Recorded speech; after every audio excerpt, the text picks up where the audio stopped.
Social media में आपके पास विजयदशमी का दिन खास सादर जयंत करते हैं शुरुआत सुबह 8 बजे आपके पास। विजयदशमी को यह मत समझिएगा कि आज आप 3 पुतले जलाओगे, नहीं, कर्म मत करिएगा, इसलिए कोई फोटो भी दिखाएंगे उसकी। आज हम बताएंगे विजयदशमी, विजय का दिवस। जैन समाज के लिए वह दिन बताएंगे जिसके लिए आज समाज लापरवाह हो गया। आचार्य श्री प्रसन्न सागर शब्दों में वह ऐतिहासिक निर्णय जब जैनों की लड़ाई संतों ने नहीं लड़ी, उनके साथ बात राष्ट्रपति भी, प्रधानमंत्री भी, गृह मंत्री भी, उस राज्य के मंत्री भी, मुख्य न्यायाधीश भी और भी अनेकों लोगों के बीच में लड़ी गई थी।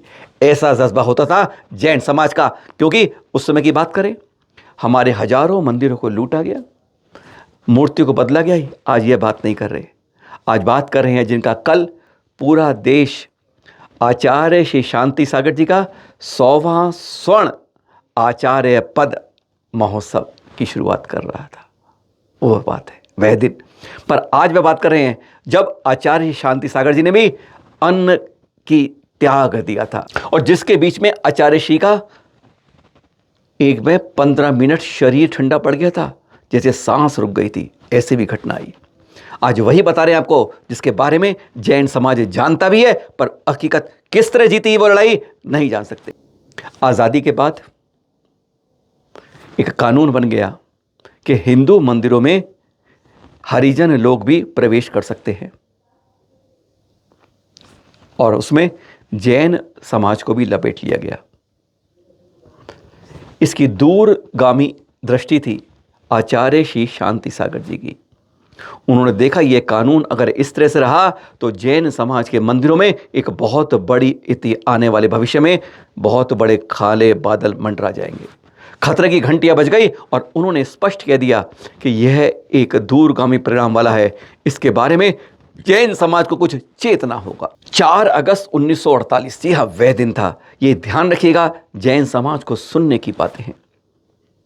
हरिजन सेवा संघ के मंत्री थे और वह सांगली के अंदर उन्होंने जैन मंदिर में जबरन घुसने की हरिजनों से चेष्टा कर ली, और वही दिन शुरू हो गया जब आचार्य श्री ने संकल्प ले लिया। उन्होंने किसी से पूछा नहीं, किसी श्रेष्ठी को नहीं रखा, बस जिनेंद्र भगवान के सामने आचार्य शांति सागर ने संकल्प लिया कि जब तक यह विवाद क्लियर नहीं होगा, जैन मंदिरों में हरिजनों का प्रवेश नहीं रुकेगा, तब तक मैं अन्न का त्याग करता हूं। और इसकी बात धीरे धीरे लोगों तक पहुंची, क्योंकि तब ऐसी व्यवस्था नहीं थी कि अब जैसे आज व्हाट्सएप किया दुनिया में पहुंच गया। तार से पहुंची बात बंबई के अंदर। आचार्य तब फलटन में ही थे, वहां पर जैन मंदिर को जबरेश्वर मंदिर बदल दिया। आज भी वहां की प्रतिमाएं जैन प्रमाणित करती है।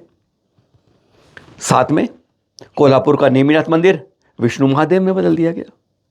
मैसूर का पर्वत हिंदू मंदिर में बदल गया। ऐसे अनेकों प्रमाण थे।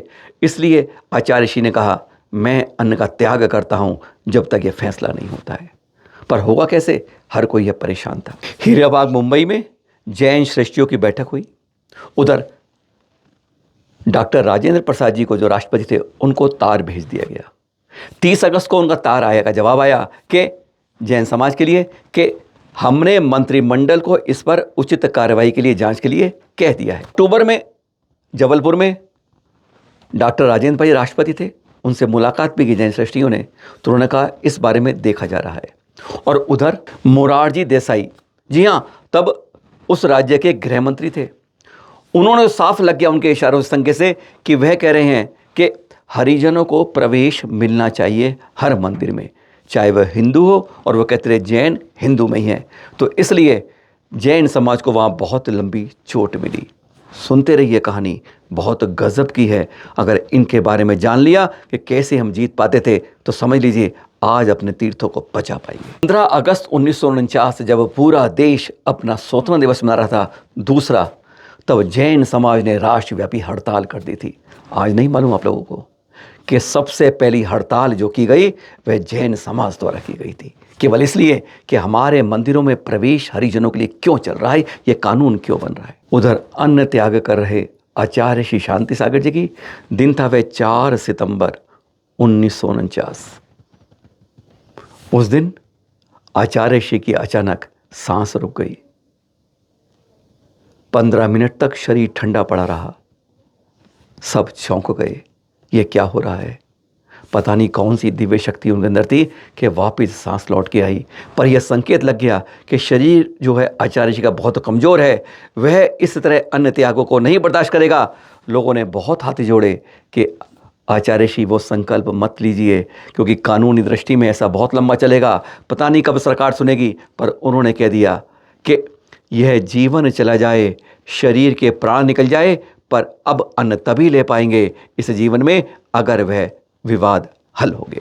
उधर राष्ट्रपति डॉक्टर राजेंद्र प्रसाद जी ने तब गृह मंत्री वल्लभ भाई पटेल जी को भी लिखा कि इस पर कुछ देखिए। फिर 26 जनवरी 1950 वह दिन आया, गणतंत्र बन गया, भारतीय संविधान बन गया। और उस दिन के बाद फिर कांग्रेस की बैठक हुई।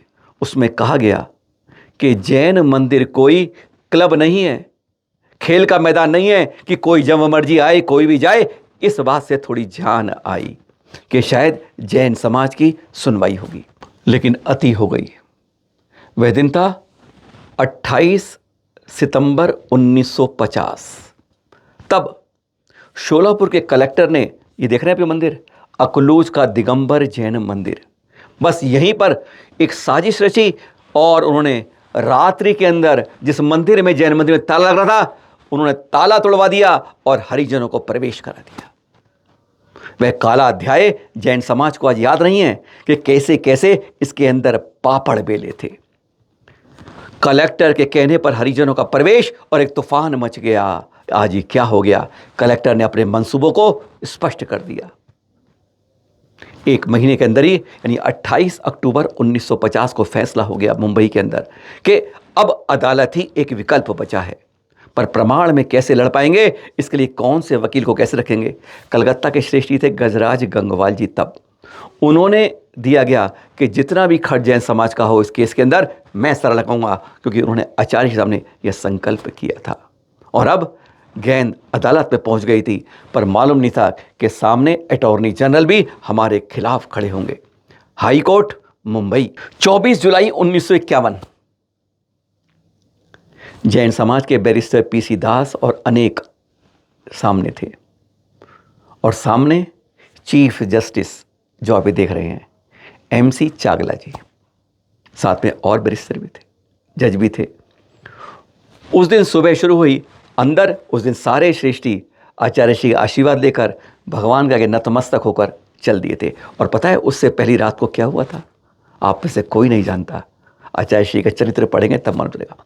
उस रात को आचार्य श्री को स्वप्न आया कि एक मुर्दा उनकी तरफ चलता हुआ आ रहा है। जैन श्रेष्ठियों ने ईंधन लगाकर उसे जलाने की कोशिश की, पर वह पूरा नहीं जला। तब आचार्य श्री ने एक लकड़ी ली, जलाई और उसको एक क्षण में भस्म हो गया। मतलब कोई विवाद का निर्णय आने वाला है, यह उससे एक दिन पहले ही आचार्य श्री के स्वप्न में आया था। मुंबई हाईकोर्ट 11 बजे शुरू हुई और पहले मुख्य न्यायाधीश जो देख रहे हैं अभी चागला जी ने, इन्होंने एक पिछला 50 पेज का निर्णय सुनाना शुरू किया।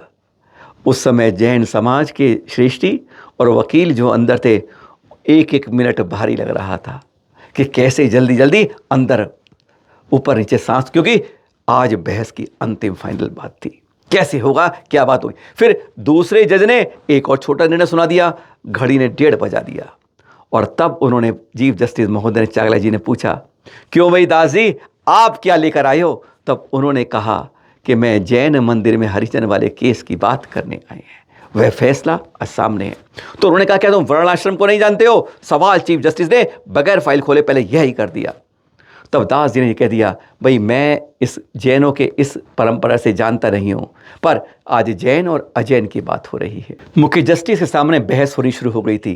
उन्होंने साफ कहा, तो मिस्टर दास जो वकील थे, उन्होंने कहा कि मैं राजगीर की बात करता हूं, वहां पर एक हिंदुओं का कुंड है, वहां पर मुस्लिम लोग आके भी नहाते हैं, लेकिन तब उनके चेहरे पर नहीं लिखा होता कि वह मुसलमान है, इसलिए उनको अंदर आने के वहाँ नहा लेते थे। लेकिन बाद में मालूम चला, तब ये बात रोकी गई। आज हमने उस प्रवेश के लिए ये नहीं रोका, हमने सिर्फ उन्हें अजैन है इसलिए रोक रहे हैं। हमें नहीं मालूम है हिंदू है, सवर्ण है या हरिजन है। यह उन्होंने दलील दी।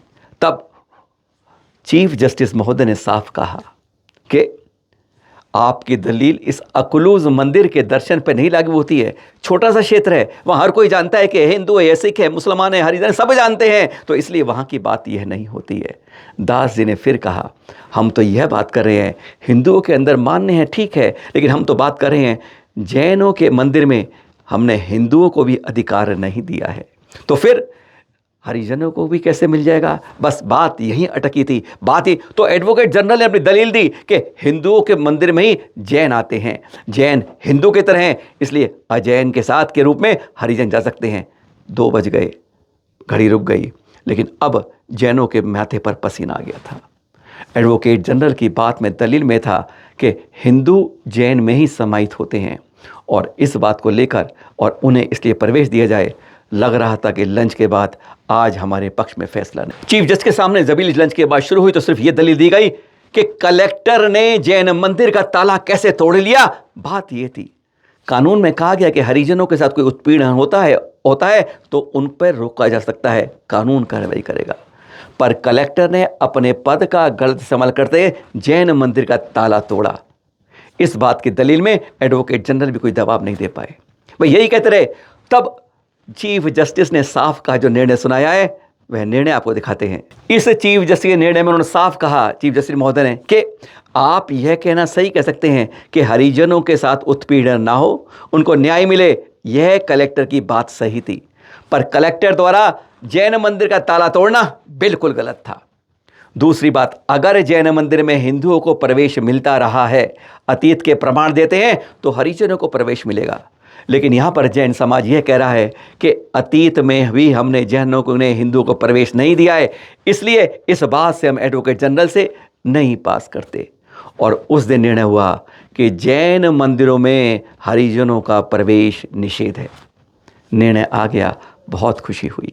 समाज वाले पहुंचे आचार्य ऋषि के पास शांति कि आज गुरुवार निर्णय आ गया है, आप अन्न ले लीजिए, कल से शुरू कर दीजिए। उन्होंने साफ कहा, मैं इन पर विश्वास नहीं कर, सोच लीजिए तब की बात बता रहे हैं आपको, मैं इन पर विश्वास नहीं करता, मेरे सामने जब लिखे हुए निर्णय आएगा तब बात करूंगा। कुछ दिन लग गए उसके अंदर। 16 अगस्त 1951 श्रावण शुक्ल की पूर्णिमा का दिन था। वही दोनों जो हमारे वकील लड़े थे, दास और दोनों, वह दोनों उस दिन उपस्थित हुए। 1105 दिन हो चुके थे आचार्य ऋषि को अन्न ग्रहण किए हुए। उन्होंने निवेदन किया, निर्णय दिखाया, और फिर वह रक्षाबंधन का दिन ऐतिहासिक बन गया। और उस दिन 1105 दिन बाद आचार्य ऋषि ने अन्न ग्रहण किया था। यह आपको आज इसलिए बता रहे हैं कि अकलूज का यह मंदिर जो आप देख रहे हैं, यहाँ से वह इतिहास से शुरू हुआ था जिसके बारे में आप नहीं जानते कि वहाँ पर कैसे जैनों ने लड़ाई की थी, जिसकी आवाज़ राष्ट्रपति तक, प्रधानमंत्री तक, गृह मंत्री तक, गृह राज्य मंत्री तक, कांग्रेस की सत्ता तक, हर तक आवाज़ पहुंची थी। तब जैन समाज जीता था। आज हम अपने तीर्थों के बारे में उतनी शक्ति, उतना सामर्थ्य नहीं लड़ा पा रहे हैं। आज यह जैनों की एक कमजोरी दिख रही है। आज शुरुआत विजयदशमी के दिन इस विजय की गाथा से करी जा रही है। सादर जय जिनेंद्र।